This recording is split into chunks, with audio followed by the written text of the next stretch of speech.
Good day, everyone, and welcome to episode 7 of the Mahabharata as is podcast.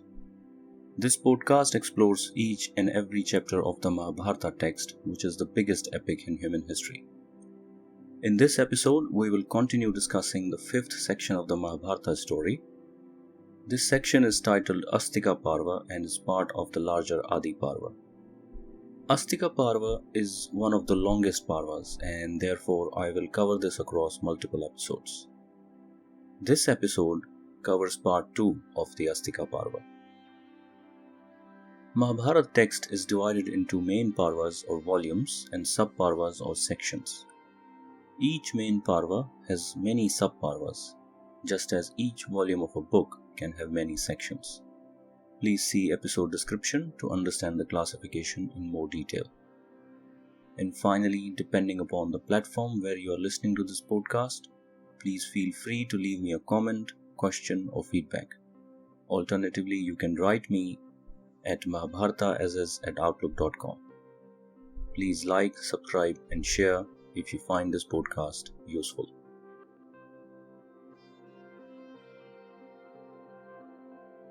The mighty bird Garuda is out, searching for the nectar, one that he has promised to his Naga brothers.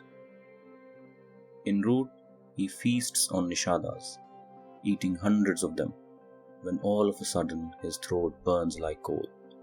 "Please come out, please come out," screams the king of the birds, the enemy of the Nagas. He has realized that despite his mother's warnings to the contrary, he has swallowed a Brahman. He requests the Brahman to come out of his mouth. "I do not want to harm a Brahman," he shouts. The Brahmin, however, replies that his Nishada wife is also inside Garuda's mouth. If Garuda wants the Brahmin out, he must allow his wife. Garuda agrees and lets the couple go. As soon as the couple leaves, Garuda stretches his wings and takes off. But he is still hungry. En route, he meets his sage father Kashyap and informs him about the purpose of his expedition. To liberate his mother from slavery, he must get to the nectar. His father blesses him and wishes him luck. But before he departs, he asks his father if there is anything he can eat. Despite feasting on a tribe full of nishadas, he is still not satisfied. Kashyap points him to an elephant and a tortoise. Garuda at first is pleased to see his food just a short distance away. But then the abnormally large elephant and a supermassive tortoise make him a bit curious. He had seen giant elephants and tortoises before, but these two are just too big to be true. That was clearly not normal. Kashyap perhaps is reading his son's mind. "Garuda, my son, it is perfectly okay. What you see here are two rishis or sages, transformed into an elephant and a tortoise. They cursed each other into this form." Garuda is all ears. In days long gone, there was a sage by the name of Vibhavasu, who had a younger brother by the name of Supratika. Brothers always argued about how to manage their wealth and property. The elder brother, Vibhavasu, wanted to run the estate jointly, whereas the younger Supratika wanted to divide. Then one day, Supratika decisively told his brother that he wanted the division. The elder brother was furious. He said to his brother that properties inherited or earned jointly should be kept under the joint control. If divided, it gives all parties a false sense of ownership. It may appear that they would go their respective ways and have friendly relationship for life, but the truth is, it gives rise to lifelong hostility. Once there is enmity, others normally take advantage and add fuel to the fire. The division leads to competition and competition to enmity, and eventually the best of the relationships meet their downfall. The younger brother, however, was not convinced. He still wanted division.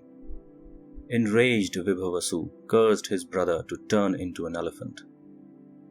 So Pratika, without a moment's delay, cursed him back, and you shall become a tortoise. Even to this day, explained Kashyap, they fight. Just have a look at them. Garuda looks towards the river as elephant approaches its bank. Hearing his elephant brother's trumpet, the tortoise rises from the water. Garuda, they are out, says Kashyap. Eat them away and finish your mission. And then rises the king of the birds, the enemy of the Nagas, the son of Kashyap. Interrupting the wrestle between the brothers, he grabs them both in each of his claws and is airborne in no time. Garuda wants to land somewhere, but the trees underneath are far too small for the bird of this size. They are already shaking under the sheer pressure of the wind as he flies atop them. And then he spots a giant sandalwood tree, a huge structure, a perfect landing spot. Garuda finds the heaviest of the branches and begins to descend towards it. The bird, however, is too big. As soon as he lands on the branch, it breaks, and Garuda sees Valakhias hanging upside down on that branch. Valakhias are tiny human beings, smaller than the size of a thumb. They were engaged in their ascetic practices on that branch of the sandalwood tree. Garuda dives in to swiftly grab the descending branch to ensure that innocent Valakhias are not harmed. With elephant in one claw, tortoise in another, and a branch full of Valakhias in his beak, the king of the birds is airborne again, searching for an appropriate place to land. After circling the sky a few times, Garuda heads towards Gandhamathan, a nearest mountain peak. There he finds his father Kashyap again. Kashyap sees his son holding onto a branch full of Valakhias and stops him mid-air. "Be careful, these are sages," he shouts. Kashyap apologizes to Valakhias for the inconvenience and explains to them that his son is on an important mission for the welfare of humanity at large. On hearing this story, Valakhias give up the branch and depart for a different location to resume their spiritual journey. Garuda is on mission to save his mother only. No part of his mission is for larger benefit of humanity. But then, as we will see, everything is interconnected. "Father, where should I discard the branch? It is too big. If I just abandon it anywhere, I might end up hurting people," Garuda asked Kashyap. Kashyap directs him to a nearby mountain, which is uninhabited, and asks him to throw off the branch there. Garuda complies and flies to the mountain to dispose of the branch. The branch falls and hits the mountain with a boom, throwing its surface material high up in the sky. Garuda sighs and descends to the mountain peak to rest, and yes, eat his long overdue dinner, which is right under his feet, the elephant and the tortoise held in his claws. The abode of gods trembles. The sky above goes red with clouds, as if it will shower blood. The wind blows heavily if the god of wind has been enraged. And then, with a loud thunder, a tornado of dust engulfs the visible sky. This has never happened in the kingdom of gods, the Devalok. The king of gods, the mighty Indra, is terrified. "Brahaspati, what's going on? Are we attacked?" Lord Indra shouts. "Indra, it's time for Valakhia's curse to come true. Your faults and negligence in the past will now bear their fruits," replies Brahaspati. "A powerful bird is approaching us. He was created by Valakhias and was born as son of sage Kashyap. He is coming to take away the nectar. I am warning you. Ask rest of the gods to take positions," Brahaspati warned Indra. On Indra's orders, the gods assembled their most formidable weapons. Weapons that radiated heat, capable of reducing any enemy to dust. Armed with hundreds of thousands of these weapons, the gods encircle the place where nectar of immortality is kept. Armed, alert, ready to strike. Sorry to interrupt, Sati, says Shanuka. How are the tiny beings Valakhyas related to Indra, and what does Garuda have to do with all this? What was Indra's fault which his guru Brahaspati pointed to? Can you tell us a bit more about this? Sati will now connect the dots. The fact that Garuda attacked Indra's kingdom to steal the nectar was not a random event. Rather, it had history for which Lord Indra himself was responsible. Here is how it goes. Sage Kashyap once organized a sacrificial ceremony. It was substantial and required great amount of effort. He therefore sought help from the gods, including Indra, the Gandharvas, and the Valakhyas. The job of Indra and the Valakhyas was to bring the firewood for the ceremony. The mighty Lord Indra, capable of uprooting entire forests with one blow, painlessly brought tons of wood. The Valakhyas, on the other hand, tiny, fragile and weak, managed to only carry a few leaves. For mighty Indra, the sight of these Valakhyas struggling with a few leaves was nothing short of entertainment. Out of arrogance and contempt, Indra mocked them and almost ran over them. This enraged Valakhyas. Strong should protect weak and not mock them, and whoever does that is worthy of punishment. They shout a curse on Indra. A new Indra will be born, far more superior and mightier than you, O arrogant king of gods, and he will teach you a lesson. Indra was terrified.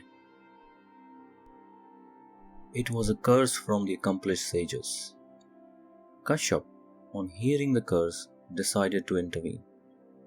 He explained to Valakhyas that notwithstanding Indra's arrogance, for which he is now apologetic, he has been appointed by Lord Brahma himself. Therefore, changing his appointment would mean that Brahma's word would go in vain. But the word of Valakhyas, being those of sages, should also not go in vain. Kashyap acknowledged this and said that a new Indra would in fact be born, but he would rule over the winged beings. And I, Kashyap, will father that king of birds. When time was right, Kashyap fathered 2 sons from his wife Vinata. One was deformed at birth due to his mother's impatience and was named Aruna. The other was Garuda, king of the birds, enemy of the Nagas, son of Vinata, born out of the boons of Valakhyas and blessings of his sage father Kashyap, the Indra of the winged beings. Devlok is on high alert. An attack is imminent. Indra among gods awaits Indra among winged beings. And here he comes.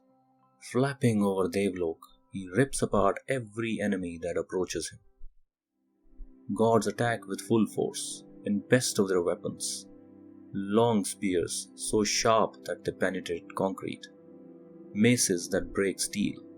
Radiant swords that cut and burn, blazing chakras that reduce enemies to dust. But the son of Kashyap is unmoving. He doesn't even so much as flinch. With his wings, beak and claws, he wreaks havoc on Devlok, killing and destroying whatever emerges from the other side.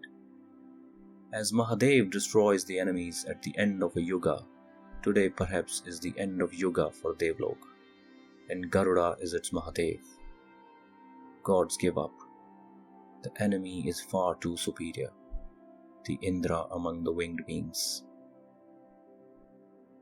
At the end of the fierce battle, Garuda at last goes to the place where nectar is located.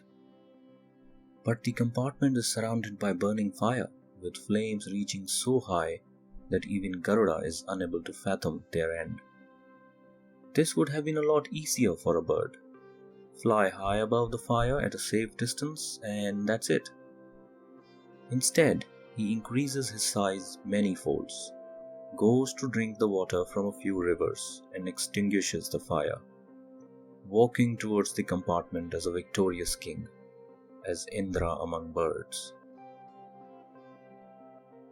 As he nears the compartment, he notices a large wheel with pointed blades spinning at mind-boggling speed. A person attempting to cross will reach the other side for sure, but in pieces. Garuda, however, has more tricks up his sleeve. He reduces himself to such a minuscule size that he passes through the wheel in an instant, only to bump into two giant snakes guarding the pot of the nectar. The snakes are the last line of defense, which is usually the strongest. They are gigantic. Their tongue appears like sword, and their eyes ferocious. The sheer sight of these beasts would freeze the enemy. Garuda looks straight into their eyes, the red eyes as if they will emit fire. Eyes. There is something special about those eyes, Garuda thinks as he flaps his wings. And in an instant, Garuda, using his powerful wings, throws dust into the eyes of those snakes, momentarily blinding them. And then it was a few more seconds before the enemy of Nagas ripped those snakes to pieces. With the last line of defense thus fallen, Garuda secures the pot of nectar and is airborne in no time. En route he encounters mighty Lord Vishnu. "I am pleased with you, O great king of birds," says Vishnu. "I wish to grant you boons." Garuda demands that he always wants to remain above Vishnu and be immortal without the need for the nectar. "And so shall it be," says Vishnu, blessing Garuda with boons. Garuda says that he also wants to grant Vishnu a boon. Vishnu requires that Garuda be his vehicle. This way he will always remain above him. Garuda agrees. Lord Indra is incensed. A bird had just ruined his kingdom, as a child ruins a sandcastle. He summons his most powerful weapon, the Vajra. It is said that there is no material on the face of this earth that Vajra cannot penetrate. But many things happen for the first time. The Vajra strikes Garuda with all its might and falls to the ground. Garuda smiles. Indra is dumbfounded. How can this be? He thinks to himself. "I respect your powerful weapon Vajra," says Garuda, "but its strength is nowhere near mine. My single feather is far more lethal than your Vajra." Garuda flaps his wings and a feather floats down on the ground as if giant cloud just passed over Indra. Indra surrenders. "There is no point fighting an enemy this powerful." "I have no intention of fighting you anymore, O great bird," says Indra. "But I would like to know the limits of your prowess. I would like to be a friend of you, not an enemy." Garuda smiles and says that it is unbecoming of him to engage in self-praise because learned sages have advised against it. But because Indra is now his friend, he will tell him anyways. "I can lift the weight of this whole earth on my wings, O mighty Lord," says Garuda. Indra smiles and accepts his friendship with dignity. However, he asks Garuda that if he does not require the nectar, he should give it back. It would be harmful for all of us if it falls into wrong hands. Garuda assures Indra that it will not.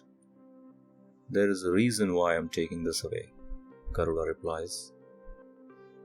Garuda needs the nectar so he can give it to Nagas and free his mother. At least, this is what Garuda told the Nagas. But turns out, he has an altogether different plan. A plan that he reveals to his newfound friend, Indra. He plans to put the nectar down in front of the Nagas and win his mother's freedom. After that, Indra should come and take the nectar away. Don't worry, I'll buy you time in between me putting the pot down and Nagas laying their hands on it, says Garuda. Indra is pleased hearing the plan. He requests Garuda to ask him any boon he desires. Garuda replies that he is himself capable of obtaining anything that he desires, but he will not refuse Indra. O Indra among gods, grant me a boon that the Nagas become my food, says Garuda. So shall it be, replies Indra. Garuda reaches the island where the Nagas are rejoicing, awaiting immortality. He puts the pot down on the grass field and asks Nagas that he has done his part of the deal. Therefore, his mother should now be freed. Your mother is free. Saying this, Naga rush to grab the pot, but Garuda stops them. He reminds them that the nectar is sacred and they must drink it after proper bathing and prayers. Otherwise, it will not be effective. Nagas agree and rush to complete the formalities. Indra, who was lurking behind the trees, swiftly takes away the nectar back to Devlok. When Nagas return, they are shocked to see that there is no pot on the grass where Garuda had left it. Garuda is nowhere to be found either. They curse each other. They have been deceived. They begin to lick the grass on which the pot was just placed, hoping to manage a few droplets that might have fallen from the pot. But this is not how it works. Garuda has already departed with his mother. They both reside in a forest. There, Garuda has no shortage of his favorite food. To give credence to Indra's boon and delight to his mother, he generously feeds on the Nagas. What a powerful bird, says Shanuka. But how about the Nagas? Do these silent villains have any names? Indeed they do, replies Sati. Nagas are countless. Not all of them are important, but there are some chief Nagas who have a role to play in the story. The eldest and the firstborn is Shesha Naga. Then is born Vasuki, who is crowned as the king of Nagas. Then we have Aravat, Takshak, Karkotak, Dhananjaya, Kalia, etc. Sati enumerates many names. One of the snakes' name is Dhritarashtra, but this one is different to Kuru King Dhritarashtra, who will appear later in the story. So what is their backstory? Asks Shanuka. Sati recounts the story of principal Nagas, starting with the eldest of them, the Shesha Naga. Shesha is the eldest of the Naga brothers. He was fed up with the twisted ways of his other Naga brothers. So he left and engaged himself in severe austerities at Mount Gandhamadhan. His austerities were so severe that one day Lord Brahma descended from heavens to see him. Pleased Brahma requested Shesh to ask for a boon. Shesha empties his heart in front of Brahma, saying that he is depressed with the corrupt ways of his brothers. They all quarrel amongst each other. They only talk of violence. Above all, they hate Garuda, who is also their brother, albeit from a different mother. And Garuda hates them too. I just can't take it anymore. This continuous struggle, says Shesh. Brahma empathizes with the poor Naga. He consoles Shesha not to grieve for his Naga brothers. There is already a great danger that awaits them due to the fault of their mother, death by fire. At the same time, he is also pleased that Shesha was a virtuous Naga. He understands his duties and his dharma. Pleased, he promises to grant Shesha a boon of his desire. Shesha, however, is truly fed up. He replies that he would like to remain fixed in dharma and never astray to twisted ways of the world. Brahma is even more pleased. He grants this boon to the Naga and at the same time adds a responsibility on him. The responsibility to hold this mighty earth steady on his head. And in this undertaking, Brahma appoints Garuda to assist his Naga brother. Vasuki, on the other hand, is worried about the future of his Naga brothers and their progeny. After all, this was his duty as the king of Nagas. He assembles all his brothers in the courtroom to have a word, to explore what options are available for Nagas to somehow avert the curse of their mother. They do not want to burn in the fire. There is no curse on the face of this earth that cannot be averted, Vasuki announces to the congregation, provided appropriate measures are taken in timely manner. I therefore want you, O my dear brothers, to provide me your wise counsel. What should we do? Nagas present their opinions one by one. The whole parliament of Nagas is filled with different views and opinions. What about if we kill King Janmeja? We just bite him and be done with the issue, says a Naga. You fool! You want to bite a king who is protected by armed guard? Says another Naga, mocking the first one. Well, if we can't bite him, let's then bite the priests who will undertake the sacrificial ceremony. How will the king complete his ceremony when the priests are dead?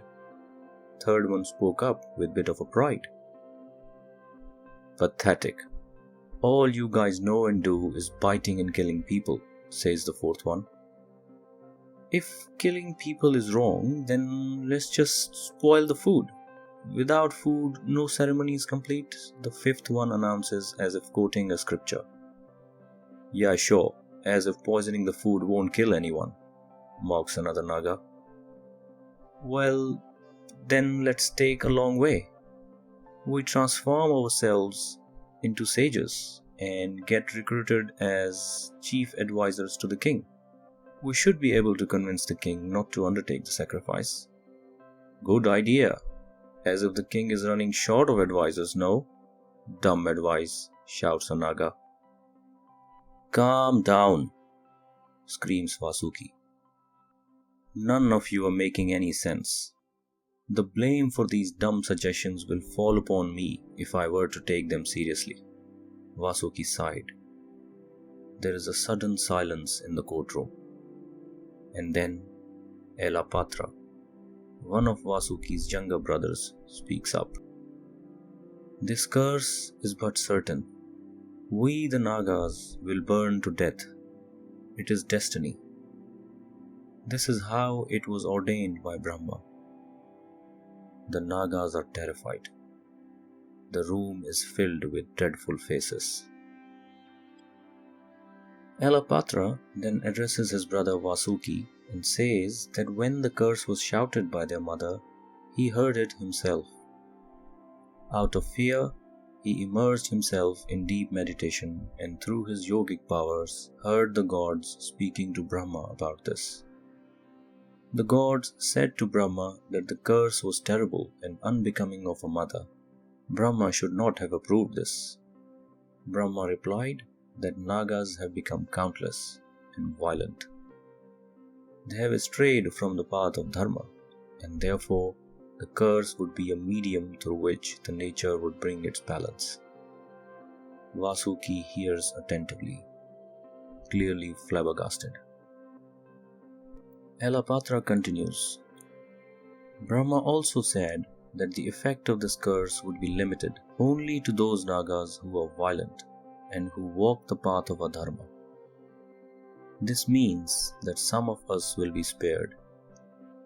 Brahma had also told the gods that a great sage would be born who would act as our savior. His name would be Astika, and he would be the son of another sage named Jaratkaru.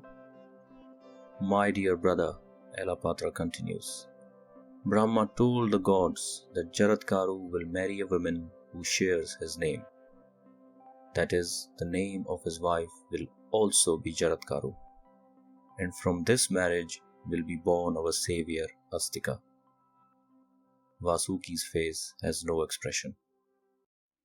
Listen, O great king, your sister's name is Jaratkaru. If you want to redeem your brotherhood, please take care of your sister, and when the time is right, marry her to the great sage Jaratkaru. Vasuki has no reason to doubt his brother.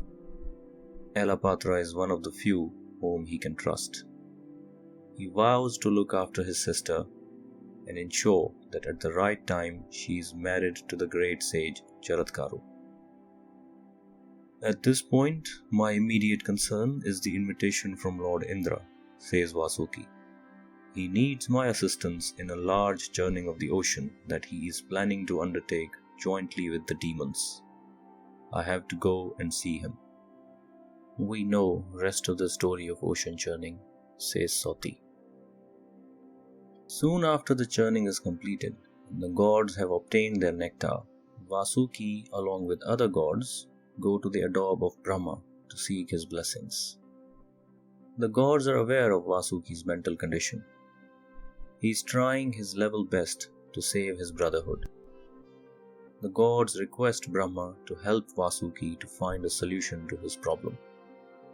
After all, Vasuki helped during such a great undertaking by bearing so much pain on himself. Brahma replies that Vasuki already knows the solution. It will be through the sage Astika that some of the snakes will be spared. The sage's father Jaratkaru is already born, and it is but a matter of time when he marries and Astika is born. Vasuki is pleased to hear these words, and upon his return to his capital, appoints thousands of Nagas to keep a watchful eye on Jaratkaru.